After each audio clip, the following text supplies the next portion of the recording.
not about the big wood yet. Eventually it will be.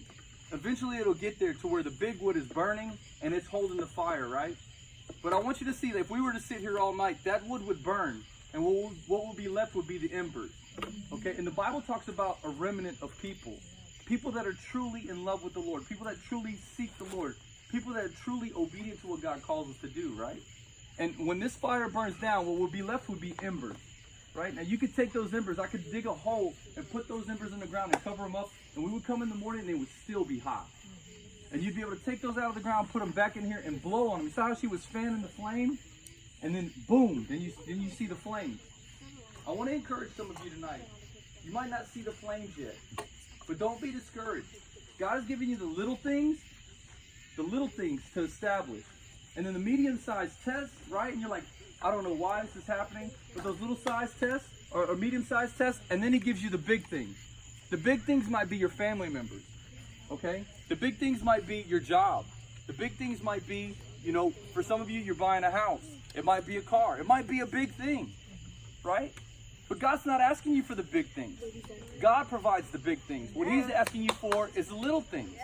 He's asking you to have the right attitude. He's asking you for your obedience. Those are the little things that go in the center of the fire that will make the fire, that will hold the fire and say, look, watch what I do when you trust in me. You build the little things, and he comes along and he goes, and when he blows, look how the flame, it takes off. You see? Because he says, I'm going to be the one that provides the big stuff. I'm going to be the one that provides your house. I'm going to be the one that provides when your family member comes. I'm going to be the one that provides all the things you've ever desired. That's why we always say that seek first his kingdom. You take care of the little things, okay? Because I want to tell you, this is the key. Because when the big things are removed, if I take the wood off and I remove all the wood, you can look in this, look right here in the center, how it's red hot. And that's what God requires of us, to be red hot for him. Red hot. And that, does that look kind of hot to you? No, it's hot.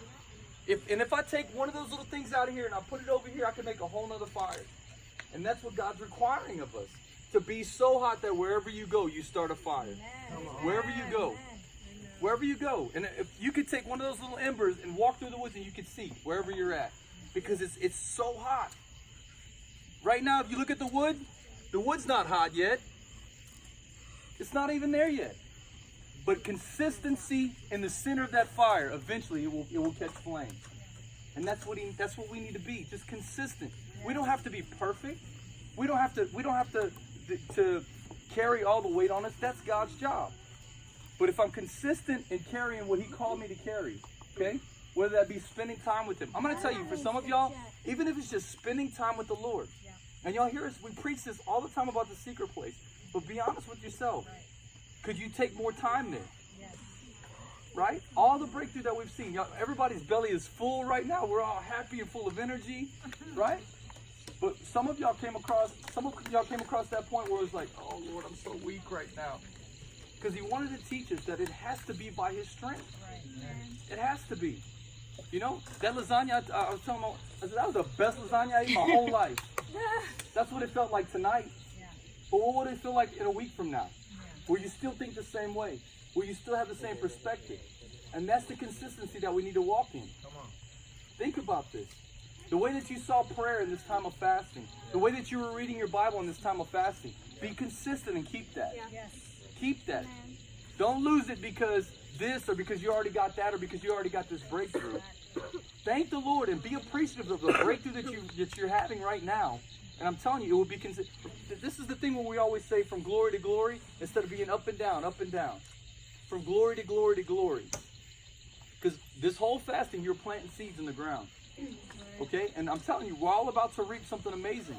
This whole, like, the truth, I'm walking up and I'm like, I really had that in my mind, like, oh man, the other group is here. And I tell you, I remember the night that we started talking about Inner Chamber as a church, period. We didn't even have the name yet.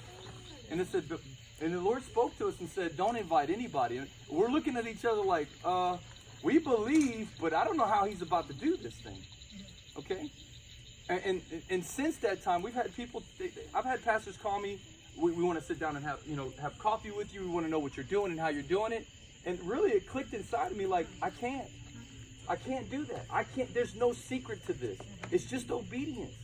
There's really no secret to this. And we're not even, I'm telling you, this is, I love this beginning. I love this, the way we're a family where we joke, we're cutting up, we're having fun. But when I think about why these pastors are asking me this, it's because they see the light. Yes, right. They see the light. All that people say what church is supposed to be, we have it. The truth. It's not fake, it's genuine. We have some real conversations. People don't get offended, and if they do, they're on their own.